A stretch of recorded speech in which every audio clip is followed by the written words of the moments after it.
What's going on, fight fans? It was the monster Naoya Inoue. Let's talk about it.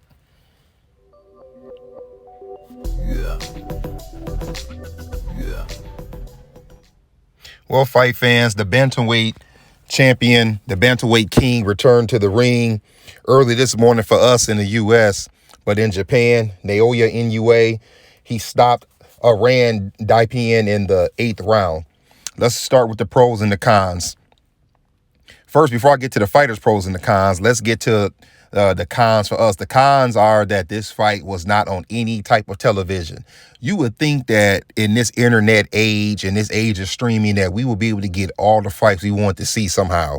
But for some reason, this fight wasn't picked up on DAZN. It wasn't even on ESPN Plus. We had to pirate this fight just like we did 20 years ago. I couldn't get the stream to work this morning, so I actually caught the fight on YouTube. Let's get to the pros and the cons about the fighters. Let's start with Aran.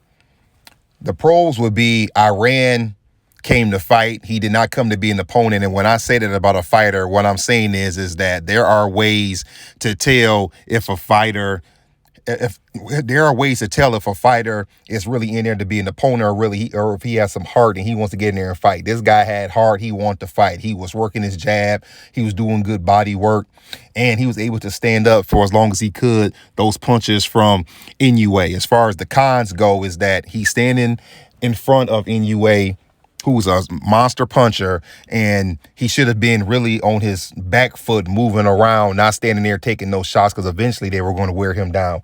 As for Naoya, the pros would be he had everything working. He had the jab working. He had that left uppercut working. He had the straight right working. He had the looping right working. And, of course, my favorite, body work. He was doing great body work on Aran, and we knew that later on it was going to wear him down. As for the cons, for Inoue, nothing. I thought that he put on a masterpiece. I thought that he was playing chess in there. Now, some people may want to criticize and say, how come he couldn't get this guy out sooner? But listen, he did stop the guy. He stopped him in the 8th round. Those body shots began to take hold on him, and eventually it drained him, and the fight ended up being stopped in the 8th round. It actually was a pretty entertaining fight if you like calculated boxing. Inoue was putting everything together. He wasn't being rushed in there. He was not going to be rushed.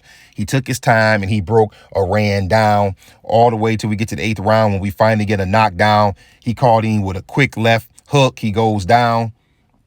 He hits him with a few more body shots. He gets up and caught him with another left hook. And wisely, the referee jumps in and stops the fight because Aran was just going to take those shots for another 4 rounds, and it just really wasn't necessary. He wasn't going to win the fight. Matter of fact, I don't even know if he won a round in this fight. As I've said before, Inoue is not going to lose anytime soon. He's very calculated. He puts his shots together. He's not a wild swinger.